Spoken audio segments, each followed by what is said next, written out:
Welcome, my friends, to Let's Talk Autism with Shannon and Nancy. Guess who I have here with me in the studio? You'll never guess. Hey. We have Miss. There she is, Miss Nancy. She's back. I'm back. And we're having lots of technical issues this morning. We'll roll with the flow. I heard you say, one thing us autism moms know, and I'm pulling up here so I can. Yeah, there we go. Okay, so, is that we know how to roll with the punches, don't we? Because you never know what's going to hit you. Yeah, we on 4th of July, happy 4th of July, by the way.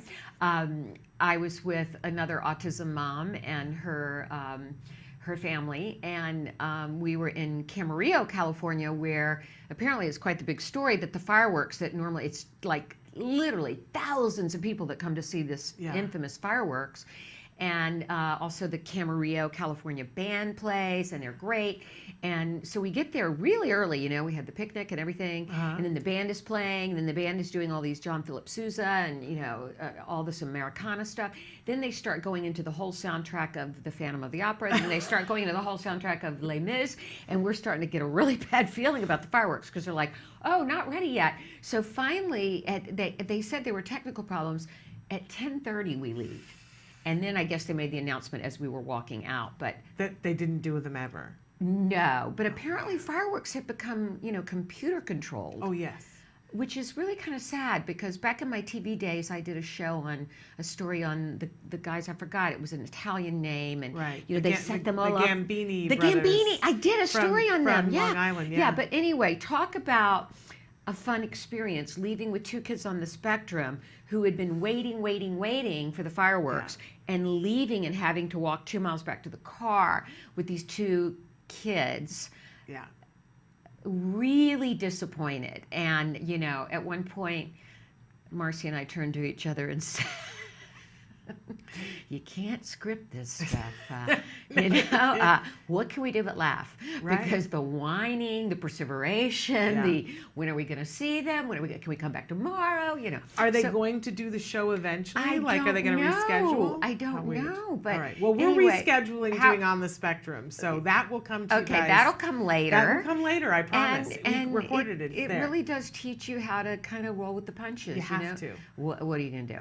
Exactly. What are you going to do? And Matt and I just tried. Matt Kirkwood, who's here, and now our new producer, new producer. Yeah. We both were, we were like trying all these different things. And by the way, Matt, it's so nice to have you here. It is. We're so grateful to you. And he's killing it, you guys. He is. He's doing such a great job. But we're with a lot of challenges. We're a boat that has sprung some holes. What I think happened is I think John and Matt messed up the studio yesterday when they were here.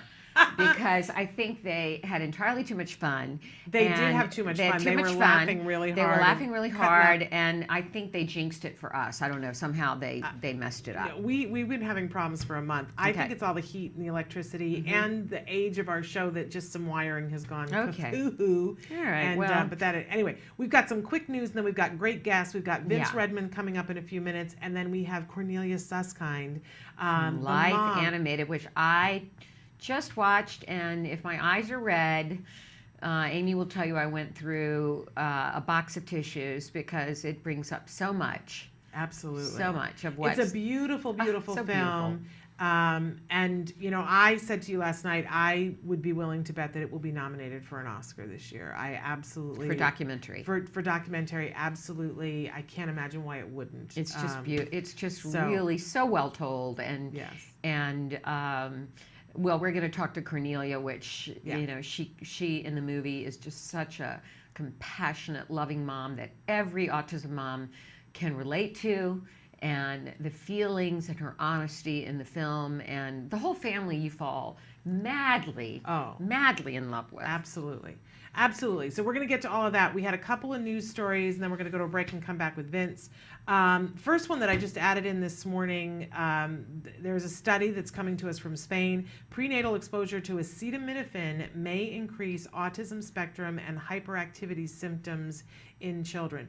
We've reported during pregnancy. Okay. During pregnancy. Which is often prescribed during pregnancy. Yes.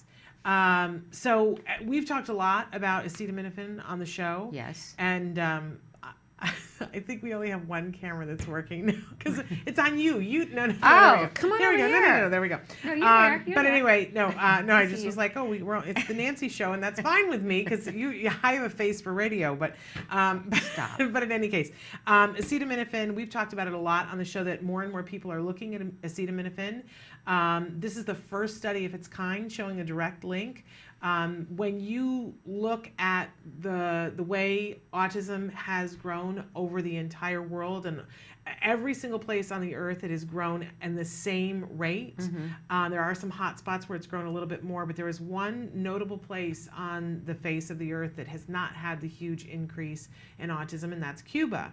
And people have said, if you look at Cuba, they consider acetaminophen something that should only be given very sparingly. Really? Absolutely. And so you have to have a prescription, and they don't give it to pregnant women. Interesting. So this is something that needs to be looked at further. It's They found yet another thing that I think we can add. There's studies now that have definitively linked exposure to pollution to air pollution and high freeways, car pollution specifically during pregnancy. Absolutely. There are and early infancy. Yes. There was sort of a definitive thing on lack of folic acid, but then there was a very confusing study that came in. Yes. About so that's being very hotly looked at. That's being looked at, and now this, and then older fathers. Absolutely. Was definitively linked. Yes. And and obesity in mothers is definitively linked. And obesity. All so of these are we're starting to get some pieces of puzzles, but yet there doesn't seem to be anything tying all of these into one list. I gotta say, though, the newest study about obesity in mothers suggests that L-reuteri, this is what I called you about last week, the probiotic. There's one in particular, L-reuteri, that is what's missing, and that is why, at least in mice, we haven't done a human trial of this yet, that is what's missing that makes the obese mothers more likely to have the children with autism. Okay. And so that has something to do with the immune system. So I think we're getting around, every one of them is getting around to immune system. And then there was the study that I did an interview about out of Caltech. No, not Cal. Yeah, where was it? Was it Caltech with the scientists that studied the probiotics in mice? I don't know which study you're talking about that you were a part of. Well, I wasn't a part of. They interviewed me on KCAL about my giving Wyatt probiotics. Yes, and there was a study done. I think it was at Caltech. Yes, I think you're right. A scientist did it on mice, showing that a lack of healthy gut flora. Yes. Was definitely contributed to autistic behavior in the mice. So, absolutely, and now they've narrowed it down to that L-reuteri is what's missing. Okay. So, but this acetaminophen, what they found, an increase of 30% in the risk of detriment to some attention functions, an increase of 2 clinical symptoms of autism spectrum disorder in boys, much more so in boys than in girls. One of the co-authors, Dr. Judy Julvez, she said that there are many reasons why acetaminophen might have done this. This is in quotes. Paracetamol, which is acetaminophen, could be harmful to neurodevelopment for several reasons. First of all, it relieves pain by acting on cannabinoid receptors in the brain. Since these receptors normally help determine how neurons mature and connect with one another, paracetamol could alter these important processes. It can also affect the development of, wait for it, the immune system, or be directly toxic to some fetuses that may not have the same capacity as an adult to metabolize this drug, or by creating oxidative stress. Okay. So want to encourage pregnant women, stay away from the acetaminophen, according to this study. Okay. And another study, yes, which involves Center for Autism and Related Disorders. Yes. Our very own home here. Leading autism provider, Center for Autism and Related Disorders, CARD, announced a joint study with Chapman University about the effects of variables in treating ASD. The evaluation provided up-to-date scientifically sound evidence to CARD and other autism therapy specialists. They analyzed a pool of more than 800 children between the ages of 18 months to 12 years, and results revealed important determinations in regards to supervision. Shannon, you want to give us the details on this? Yeah, we've been talking a little bit about some studies that CARD has been doing, and this is another piece of the pie, that what they looked at, everybody wants to know what's the secret sauce to get to the most possible progress that you can get to. And CARD has been doing studies to look at a bunch of different variables to determine what that is.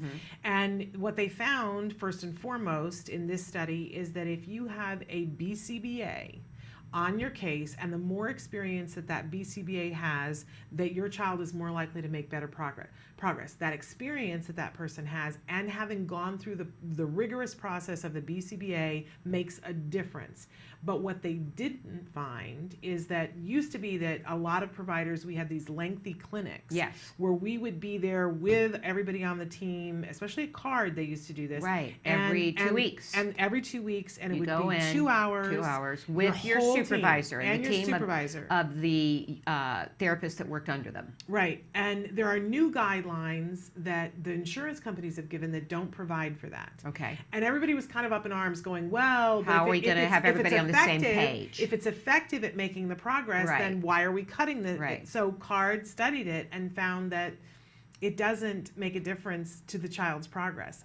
That what determines the child's progress, the two factors that they found made a difference and that they saw kids making more progress, was having the BCBA and having experience, and the other one was the number of actual therapy hours. So insurance companies, in their determination of saying, we'd rather have you working one-on-one with the kid instead of having a bunch of people learning about working with the kid, which one works better for the kid? Having the one-on-one with the kid works better. And I realize that that's hard for all of us, because we feel like we need that communication, and we want to be a part of. But what we're seeing is that we need to do that in a different way. That the kid needs the hours more than we need that. The other thing that I think is hard is that hearing that, once again, these massive amounts of hours are so important for those that can't access them. So what's the answer to that? Absolutely. And we have to keep fighting for that. Our fight goes to different areas now because it's insurance. And so often insurance is doing a first pass and saying, oh, we'll pay for 20 instead of the prescription of 40. Everybody needs to know that there is a process through which you can appeal, and you should. That appeals are often going through, but they're eliminating. Insurance companies are for-profit organizations. I mean, they just are. That's the reality of it. And if they can say to all of us, oh, we're only going to give you half of your medicine, and half of us go, okay, look, in my opinion, that's what insurance companies do. But you have to step up and say, no, I'm sorry. And you put in your appeal, and we're hearing that a lot of the appeals are going through. Because they don't have the evidence to back up their initial, no, you get half. So fight, fight, fight, more fight, fight, fight. All right, we have to take a quick break. And by the way, again, that was from Chapman University. It's in Science Daily today if you want to know more about that study and the ins and outs with CARD. We're going to come back with Vince Redman, and then a little bit later on in this hour, we're going to be with Cornelia Kennedy Susskind talking about Life Animated. So stick with us.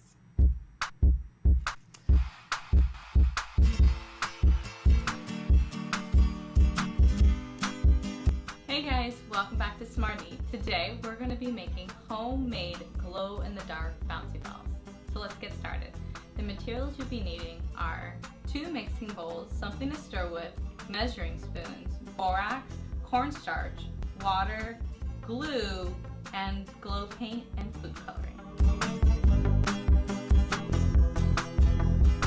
So step 1, you're going to take one of your measuring bowls and you're going to measure out half a teaspoon of borax, 4 tablespoons of cornstarch, and 4 tablespoons of water. Then you're going to mix that all together.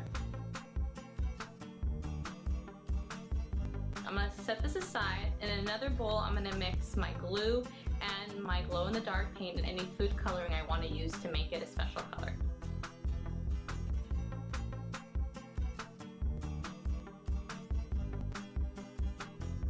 I have 2 separate bowls with the mixtures in them. Now I'm going to put them together, letting them sit for the next 15 seconds, and then I'll stir them together. It's important that you let them sit for a moment before stirring so they can do their magical thing. Now that the 15 seconds is over, I'm going to stir together the mixture, making sure to stir thoroughly until I can no longer do it anymore. You'll see what I mean in a second.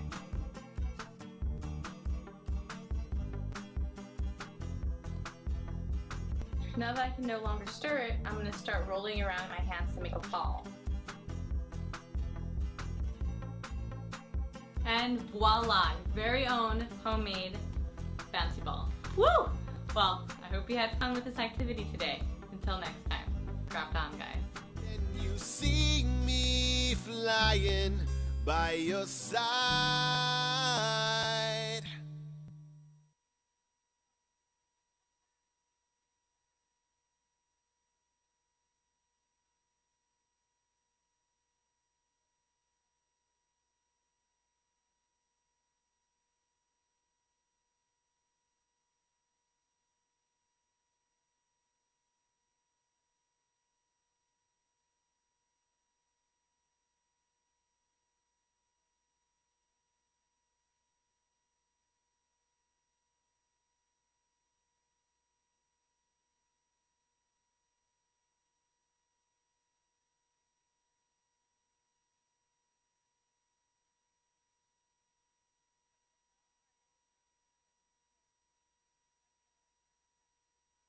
Walk down the hallway and tell Vince we need to get him on the phone again. We'll put you guys on hold here. I think there's a way that I can mute. Let me go look for him. Okay, great. Thanks. No, we don't. We prepare. What are you saying? We have no preparation. We're a leaky boat. In any case, all next week in New Orleans, excuse me, I've been practicing for a week. The Autism Eat some Society, beignets. Oh, they're not on your program. Yeah, they're not on my program. Turkey, coffee, and beignets, baby. That's at the French Quarter. That's not how I eat. But maybe a crawfish. But so next week, Autism Society of America is doing a big conference in New Orleans. And Vince is going to be there for sure, for shizzle, as they say. It's still up in the air whether or not my son and I are going to be there. We're trying to work that out.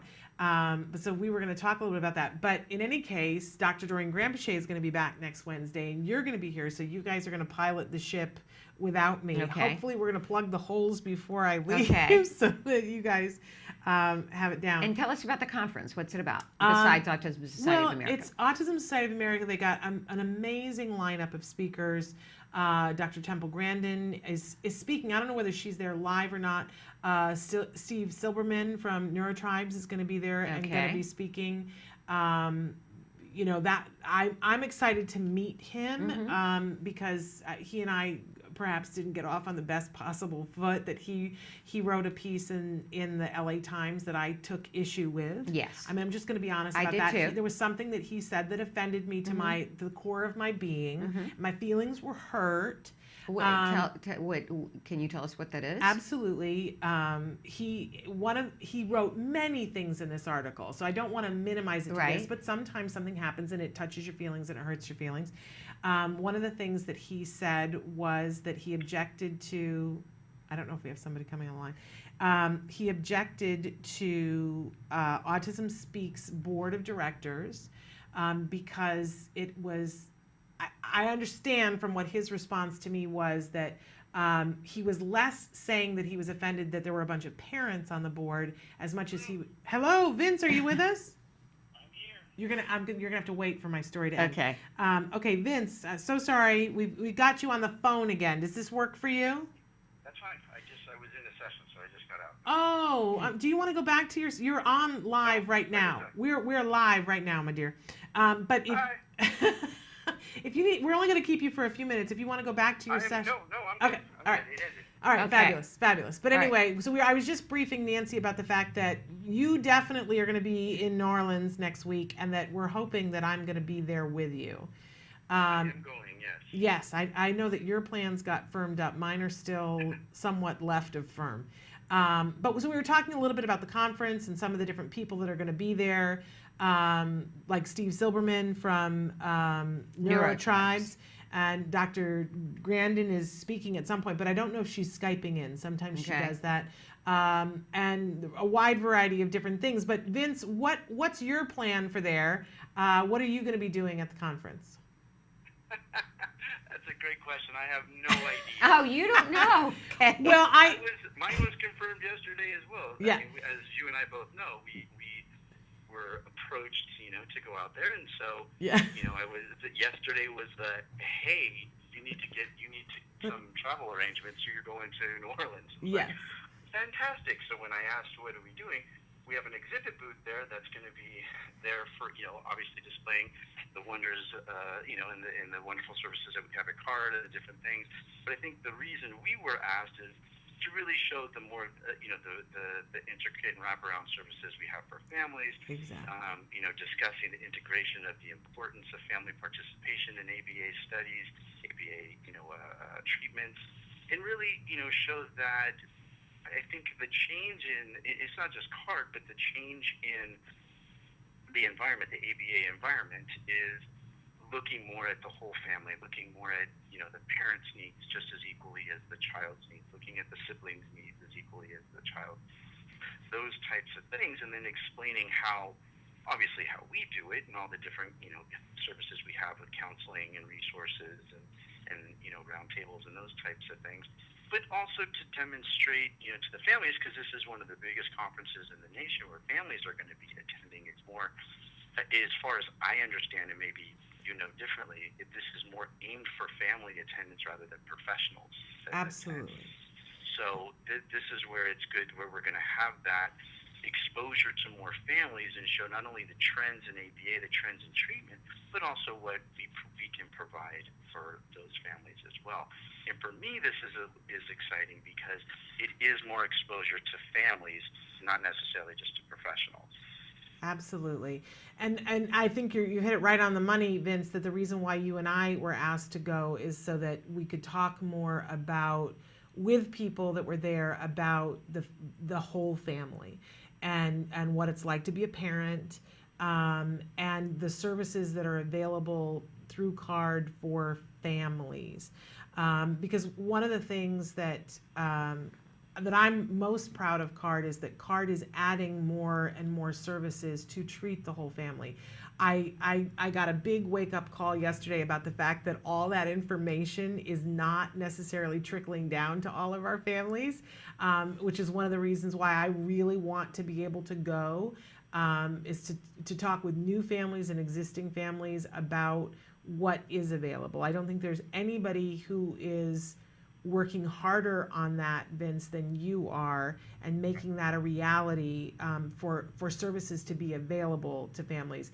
And now part of my mission is to make sure that every single CARD family knows what's available to them, and to let families who are just starting out or looking, sometimes people are at a place where they might not be starting out, they might be 6 years in, but looking at looking at where do I want to shift to know day one what you're coming into at CARD and what's available to you. Because honestly, if you don't know what's available, it feels the same as if it's not there. And I think a lot of people have gotten used to saying there's no resources, I wish there was this, and so honestly, you've worked so hard, Vince.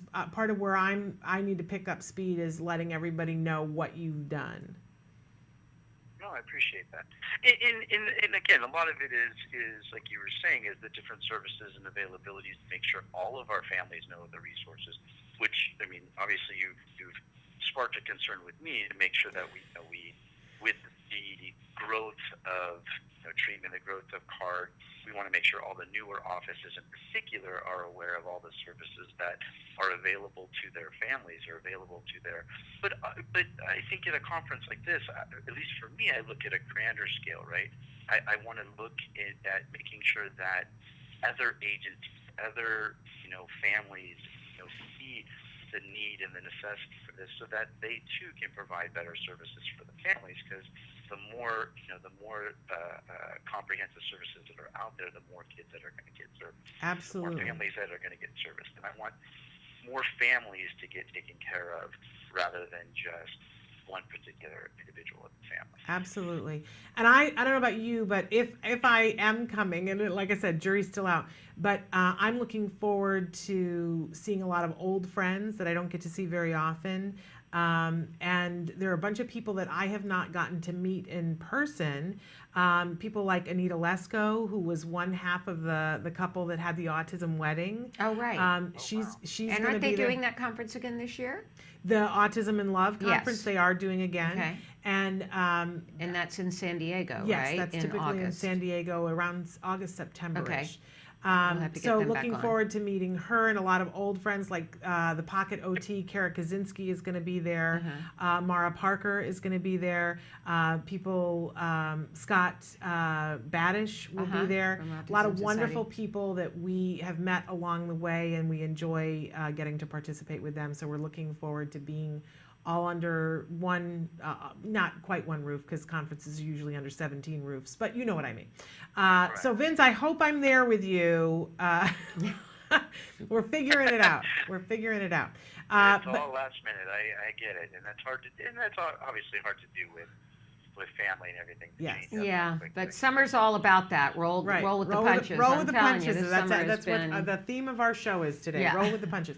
But Vince, we thank you for coming out and taking the time to be with us. I'm going to touch base with you a little bit later on today, if that's okay with you.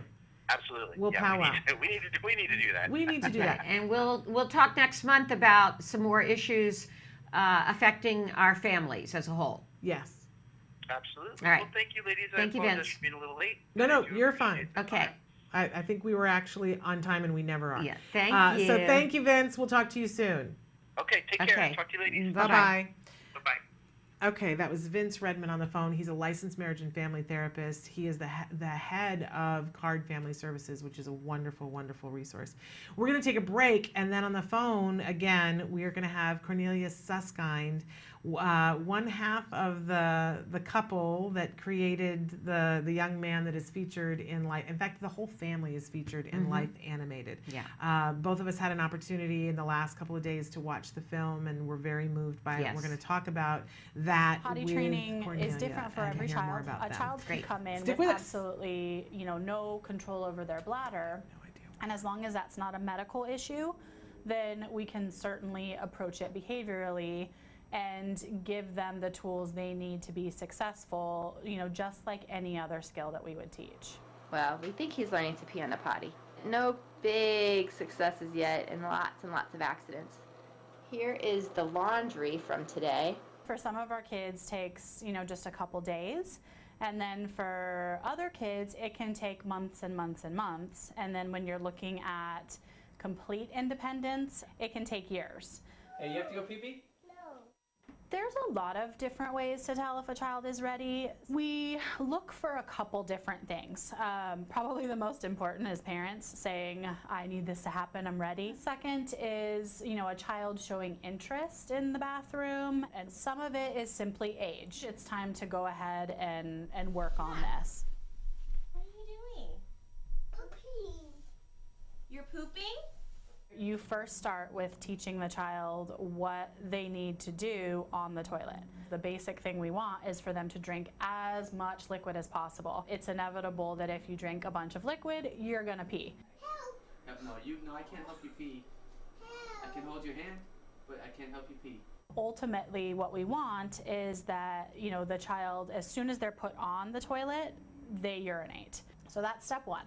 Step two is usually working through the amount of time that they're off of the toilet and making sure that they're not having accidents during the time that they're off. So this is kind of the bladder control stage of things. So the purpose of the potty log is just to see how long it takes them as soon as they sit on the potty for them to actually urinate, and the amount of time that he's able to hold his urine. And with the log, we're able to visually see how long it takes them each time, and if they have accidents or not. He's on a half-hour potty schedule, so if he doesn't go when we take him, then we have to take him in 10 more minutes. So every 10-minute intervals until he does go, and then we reset the clock, and it's 30 minutes again. Okay, buddy. Okay, last chance to go pee-pees. Do we reset it for 10? Oh, what does that mean? What does that mean, Jack? It's potty time. We can come play after. Hurry, hurry. What we hope happens in this time is that the kids will learn how to initiate going to the bathroom on their own. This is oftentimes the hardest part of potty training, is because they get so used to somebody telling them when they need to go that they're not really recognizing the signs just in their own body of when they need to go. Oh, he wet himself. Uh-oh. Big wet? Was it a lot? We can reset to half an hour now. The biggest thing for parents is not to give up. The other big tip, and I think pitfall that a lot of parents fall into, is putting their children back into pull-ups or diapers, especially if they're starting to have accidents. And this is probably the worst thing that you can do. They need to recognize that feeling of fullness in their bladder and take themselves to the bathroom, or tell an adult that they need to go to the bathroom. What do you have to do? You have to put your pee-pee in the potty. Okay, give it a shot. See if you can put it in there. There you go. There you go. You're doing it. Yay, Jack. Big push for your pee-pee. Big pee-pee. Yay! Woo! Yay! Good job. What a big boy. High five, high five, high five, high five, high five, high five, high five.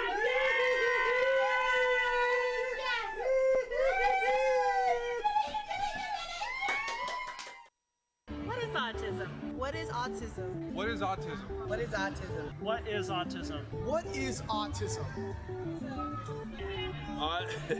I've been asking myself that for a very, very long time. Let me think about that one. Trying to, just, Jeez. Let me think. Oh man, that's a rough one. Yes. Autism, Autism is a neurological disorder that affects many of our kids in different ways. It's a learning disability that affects the cognitive functions of the brain. A lot of people have the misconception that it's a disability, and it's really not. I look at it as like a special gift. When one person thinks differently from another. It's an opportunity for everyone to learn to understand someone that's a little different than them. Autism is the ability to educate. They're given so much talent in different areas. To me, autism means a chance to be with and be around people you really care about. Autism is beautiful. it's a way of seeing the world differently. It's always unique, totally intelligent, and sometimes mysterious. Happiness that comes out of my son's hard work. It's a movement. Unpredictable. That's right. Awesome. Love. The field I want to work in. Laughter, fun, joy. Autism is beautiful to me. I want you to remember these three words. There is hope.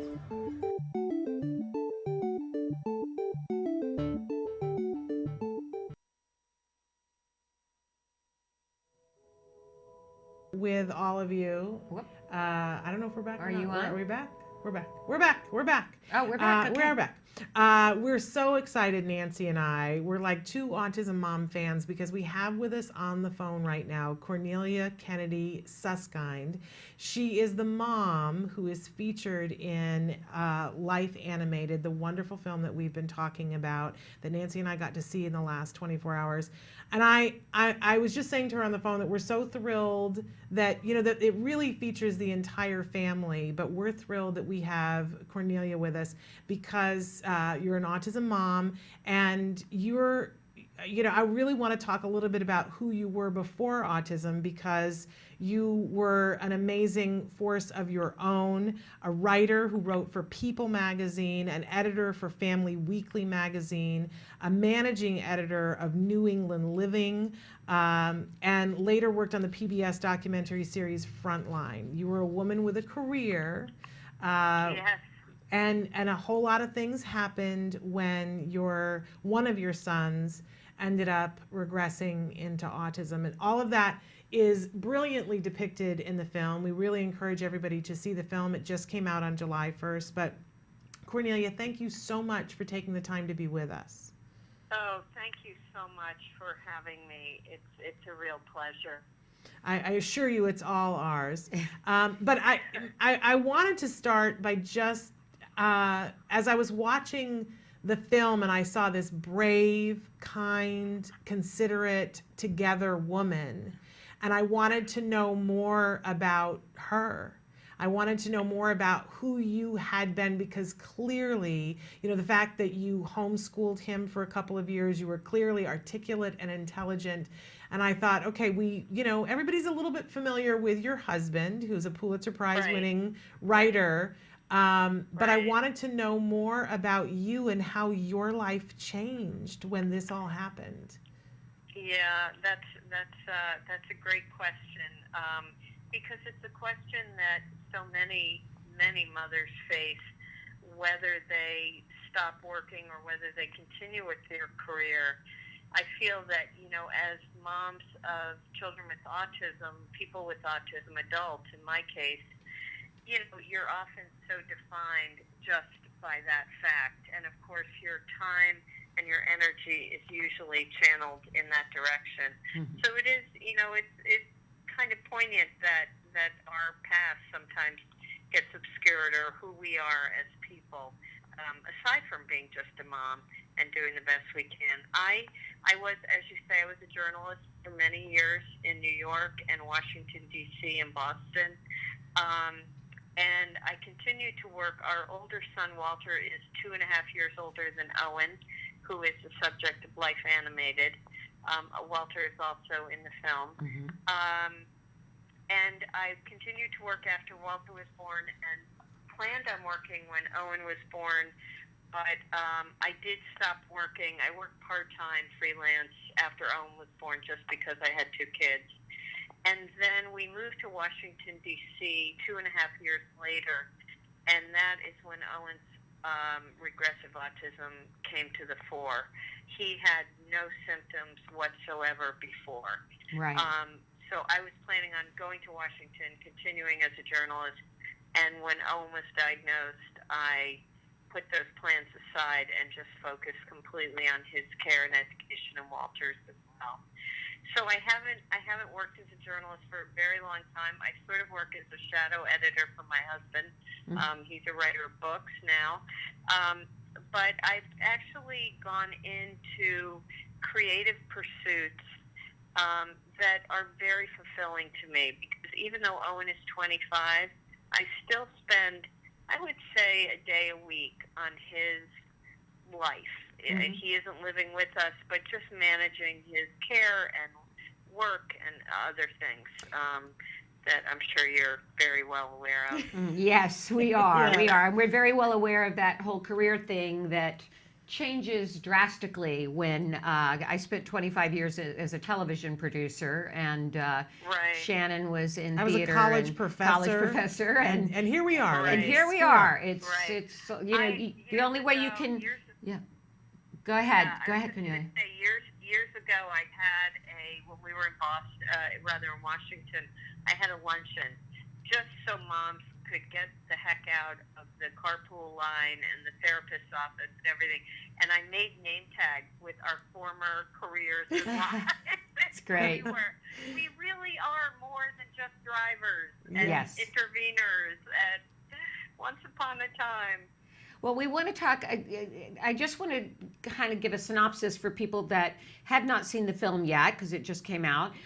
Basically, the film is the family's journey as Owen, your younger son, you have 2 sons, as you mentioned, Walt, his older brother, who is just, what an amazing big brother he is, by the way, and your husband, and your journey as Owen regresses, you know, around the age of 3, and you detail that journey, and then how really you and your husband find Owen's voice through animated Disney movies. And then as Owen gets older, you follow the journey to independence, and many twists and turns along the way, many beautiful and uplifting, some very, very emotional and very disturbing, such as bullying, and it's warts and all. And how did that feel, Cornelia, to have, there were a lot of home movies that you had from his early life, and there's also brilliant animation used in the film, and it's based on your husband's best-selling book, I might add. But how did that feel, having the camera at these vulnerable, being so open and vulnerable for the camera about your life? Well, it was, I'll tell you, in terms of that early footage, this is a little bit of an aside, but I think that other parents can relate to this. In terms of that very early footage, there's a scene in the film where Owen, before he regresses, is playing with my husband in the leaves, yes, playing a game of Peter Pan and Captain Hook. And Owen is, is verbal and engaged and seemingly fine. I had not seen that footage until I was sitting in an audience in Sundance watching the film. Oh my goodness! I saw the film for the first time in Sundance in the audience, and we had shot that film right before we left Boston. And by the time we got to Washington, Owen was starting to regress, and I could never bear to look at that footage. Yes. From the before time. I just couldn't do it. So that, as you can imagine, was incredibly emotional for me. But when Ron and I decided that he was going to write a book about Owen's life, it was, as you can imagine, a very difficult decision and something we talked a lot about. Ron is very public. I'm very private. But Owen had come to us when he was about 19 and said, I wish that people understood who people with autism are and what they're like. And he used the Disney analogy by saying, they don't see me for who I am. I'm a diamond in the rough from Aladdin. And it was at that point only that we felt comfortable even thinking about writing a book about Owen's life, because obviously when he was a child and therapists and people were saying to us, you're writers, you should write a book about autism. We were so in the trenches of every day. There was no possibility that I could step back enough to look at what, couldn't even think about it. But the bigger issue is that it was Owen's life, and his privacy, he didn't have a say in it. And we would never, ever have done something like this without his complete, cooperation and blessing and really ability to understand what we were doing. Right. You saw that you could become really his voice and show his journey, and that was something he wanted. Exactly. So it was a big decision. It was a tough decision, especially for me, as I say, to open up our life. And we said to one another, when we were writing the book, it has got to be brutally honest. And that means the good times and the really difficult times, because any parent who has walked this walk will feel that it is completely disingenuous if we don't include the pain. And so we made that decision, and it was a tough one, but I'm really, even though I cringe sometimes, especially there's some scenes in the book that I think, oh God, what do people think of me? But you just have to put it out there, I think, and be really honest, because parents' experience is very real, and they know when something is real, and they know when something is sugar-coated. And I think the autism parents think you're heroic, Cornelia. I do think, and I don't even want to say where, because I don't want to give it too much attention, but earlier in the show this morning, Matt Asner did a review of one of the reviews that came out for the film, in which the criticism was that you seem awfully joyful. And there are a lot of us that are really befuddled by that. And I know what you're referring to, and I was so befuddled because do you know what my one criticism of the film is? I have one criticism. What is that? And that's so personal. It's that I have a really good sense of humor, and I said I come across as the weeping, pained mother in every scene. I'm constantly crying, and I'm not really a crier. But, when someone's asking you about so how someone can say that I come across in the film as joyful, I have no idea. Well, and I think from my there perspective, was joy. I think who comes across as joyful the most is Owen. Yes. Quite frankly. But there was joy, and you took joy in him. Yes. So I don't. You and your but, husband. But the and fact your that son. that you're too joyful. Yeah, no. I kills agree. me. That was an outrageous comment. It's and just so misguided. I agree because I think any parent of a child with autism or a person with autism, it's ludicrous. I mean, joy. Of course, I think the root of our story is that we were able to tap into Owen's joy, Yes. and we are a joyful family, and we really love one another, and we really have fun. And are there hard times? Sure. Are there very poignant and emotional times? Absolutely. But we're just like any other family, you know. Well, you say, you know, there's a moment in the film, Cornelia, where Owen asks you, Mom, why does life have to be so hard and so tragic sometimes? There's a moment where something happens that I don't want to give away that is a particularly emotionally painful thing for him. And you say, you know, son, that's the way life is. It has its beautiful moments and its very tough moments, and it's just so honest. And I got to tell you, I walked away from it going, now there's a woman I would love to be good friends with. I thought, I was like, I so enjoyed you. I so enjoyed you. So you didn't come off as sourpuss at all. There's another comment made, and I think you make it. I wrote it down in quotes. Who decides what a meaningful life is? Did you say that? Yeah. I said that to a therapist, and it was a line that Ron actually said to me when Owen was quite young, maybe 8 or 9, and I was really, really in despair. You know, those moments where you just think there's just not a lot of light here, and where are we headed, and how is he going to live? And Ron is so optimistic and positive in his outlook in general, and he just said that to me, and I can't even tell you what an anchor that was for me, and what a bright light. And I referred back to it for years. You know, who decides? You know, why is Owen less able to have a full and happy life? Well, just because he has challenges. There's some scenes in the film, and I don't want to give it away, where some pretty impressive people come into Owen's world, and there is so much joy in the room between Owen and other young people with developmental delays and, you know, autism and other. And you've never seen such joy on faces, right, Cornelia? I know. Yeah. I know. I mean, what they didn't show was me just again crying on the side. It was one of the happiest moments of my life. It really was.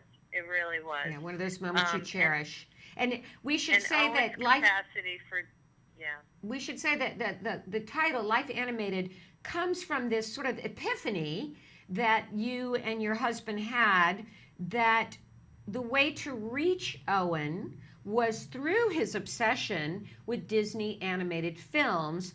And it starts with just a term he started saying, juicer voice, which related back to a Disney film, correct?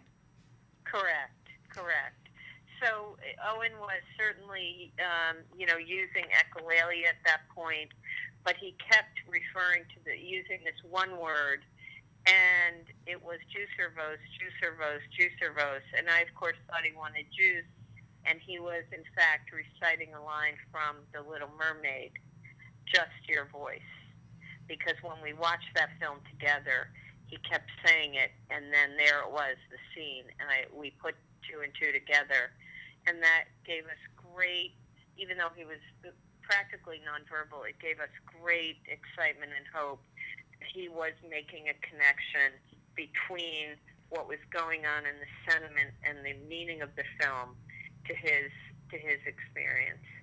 And I was able to read something that you had written about affinity therapy, taking the things that our kids find an affinity with and using them. I thought it was particularly interesting. One of the things that you said in the article that I read was that you had been sort of what we call here project manager, been, you know, while your husband was working, you had so many things that you were taking care of, but that you really, that you expressed, and I'm going to paraphrase, and then you can fill in, but you made him sort of captain in charge of this area of the therapy. And I thought that was particularly brilliant of you, because sometimes the dads get disconnected along the way when therapies are happening. And I thought it was really brilliant of you that you made sure that your husband was front and center in this particular aspect of Owen's development. And I wondered if you could talk just a little bit about that. Sure, absolutely. Yeah, I mean, you know, part of it was circumstantial because, as you know, we only have 2 arms and 2 legs in 24 hours. Yeah. And part of it was that Ron's personality, I mean, and a large part of it, of course, was wanting him to be engaged. And that was never an issue because, you know, though Ron has been a journalist and writer his whole career, he really should be a camp counselor. He has a great, he has a great ability to connect with children, to do voices, to do jokes, acting, all kinds of stuff. And I'm really not inclined that way. I enjoy it, but I'm not particularly gifted, and he is really gifted. So it was a natural division of labor because that's what he's good at and that's what he gravitated toward. And he was always extremely involved in the kids' lives. In about 2000, when Owen was, what would that be, 7, right? No, 9. Ron left the Wall Street Journal where he was full-time and started writing books full-time. So he also had the great gift of flexibility in his schedule. And that's very, very important, as you know. And we were very fortunate to have that be the case.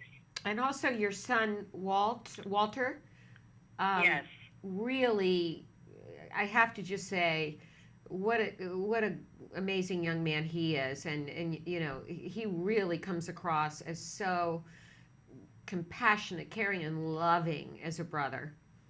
He you know, it's hard as a mom to not sound you know, self-congratulatory, but I take little credit. He really was born that way. He's an incredible man. He's almost 28 now. He's 27, and you know, like any brother, like any sibling, there were times when he would rather not hang and not be seen with his brother in middle school and high school, and we worried. You know, we worried, is he gonna take off and go in a very different direction and leave Owen behind? But he's an amazing man, and he, on his own, I mean, you know, hopefully the signals and the family life we created gave him the message that we were all in this together. But he's an extraordinary brother, and they're very, very close. I always said we had 2 children on absolute opposite ends of the spectrum. Well, Walter is the most outgoing, has the most friends of any human I've ever known. Is, you know. Well, I don't know. Owen's got a lot of friends too, and he's pretty outgoing. He's pretty outgoing. He is. He has become, as an adult, he has really become. Has anybody else commented? I found it particularly ironic that your older son's name is Walt. Yes, I did. I know Walt Disney. And I thought it was a great. I love it when moments come full circle. And I'm not going to give away any of the particular poignant moments in the film, but the fact that there are 2 very pivotal moments with Walt that center around his birthdays. I thought that was particularly lovely from the director's point of view. Funny how that works sometimes. The Walt reference is completely coincidental, beautifully coincidental, but he is named after his grandfather, Walter Susskind, who was Ron's dad, who died when Ron was 14. So that was a prenuptial agreement. He was going to be Walter. I went right into the delivery room begging for anything else, but now it's my favorite name. And for great reasons. Yeah. All the way around. Yeah. So where does life go from here, Cornelia, in terms of the film and where your sons are, your husband, where you are? Yeah. Well, have all been, four of us have been traveling around quite a bit to film festivals with the documentary film Life Animated. The film opened in New York and LA, as you mentioned, this past weekend. It's opening in Washington, D.C. this Friday, and Ron and I will go down with Walter to do Q&As after the open. Owen has gone back. Owen's been doing a lot of promotion, and he's just, I was so worried that process of the film coming out and Owen being in the limelight would be very disruptive and disturbing to him. And it has absolutely been the inverse. I mean, I've been very careful, obviously, but he has grown so much. To see this kid, he's not a kid, I know, but to see Owen on these stages, running the Q&As, full, incredible, amazing answers. And to think that this was once, a nonverbal child, it gives such hope to our viewers, Cornelia. I know, and it's just, I often meet mothers of much, much younger children after screenings or book signings or film festivals, and it's obviously a very emotional experience for any parent who has a child on the spectrum. But what I say to these parents that I meet, and they say, is there anything that I can hang on to? And I say to them, very honestly, in a million years, I would never have imagined that Owen would be where he is right this minute. I mean, it isn't magic. It isn't, there's no cure. I am in no way suggesting that. But the strides that he has made year by year, bit by bit, therapist by therapist, are just stunning to me. And he's just, so he has gone back to his quiet life on Cape Cod. Not so quiet. He has 3 jobs. He works at Toys R Us. He works 1 day a week. He works at the Regal Cinema. And he worked at the animal shelter. And then he has his own radio show on the community college station on Cape Cod. Love it. And his name is DJ Animator, where he plays, guess what, Disney music. He's developed quite a following. So he's settling back into his quote-unquote normal life, and very happy to do so. So when you say that these mothers come up to you and you say to them, you had no idea how far your son would go, if you were to give any advice to some of our viewers out there who are in that despair, who are in those moments of, it's that dark tunnel, they don't see the light yet. What would you say to them, Cornelia? I mean, I don't want to put you on the spot, but if you have any kind of advice. It's a very good question because, with Owen being 25 and looking back on this road and going through the process of making the film, I really have thought a lot about what would I tell my younger self when I was going through the most difficult periods. And I would say, honestly, it sounds so pat, but have faith. Believe in yourself, believe in your ability to know your own child and to follow their joy, to get in there. And even though it seems silly, and even though people will tell you it's not a good idea, I think believing and trusting in what your child is interested in and following that in whatever way can bring joy to him, her, and your family is the absolute key. I'm sorry, I'm waving because a fellow autism mom has just walked into the outer part of the studio who has 2 sons on the spectrum, who is quite an inspiration, who is doing her own series of documentaries, Well, we might make her come in. We might make her come in, but we're running out of time. But I want to pause for a second, Cornelia, to just show the trailer to our viewers, and then we're going to come back to talk with you for a couple more minutes. Can you stay with us? Terrific. Okay, and so here is the trailer for Life Animated. You must see it. Here it is. There is a boy who is just like other boys, until one night he sees from his window a storm on the horizon. Oh, who are you? I'm Peter Pan, and you All of a sudden, at 3 years old, Owen vanishes. The doctor says, "Let me explain what autism is. some of the kids don't ever talk again. I remember thinking, I'm just gonna hold you so tight and love you so much that whatever is going on will go away. We're beginning to give up hope. And one day we're watching the Disney animated movies. And he says he doesn't want to grow up like Mowgli or Peter Pan. What the hell just happened? And all of a sudden it became clear to us. He's using these movies to make sense of the world he actually is living in, our world. So at that point, we began to speak to him in Disney dialogue. When did you and I become such good friends? Whatever works to get to Owen. I've been scared my whole life of growing up. Peter Pan doesn't want to grow up because when you grow up, you lose all your magical childhood times. My hope is that he is independent enough to be able to grow older on his own. When I look in the mirror, I see a proud autistic man ready to meet a future that is bright and full of wonder. He's going to have to fall and fail. We're not afraid of that as we used to be.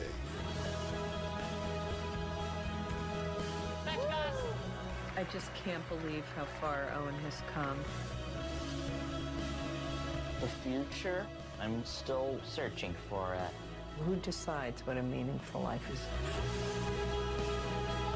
It's like I always say, children got to be free to live their own lives.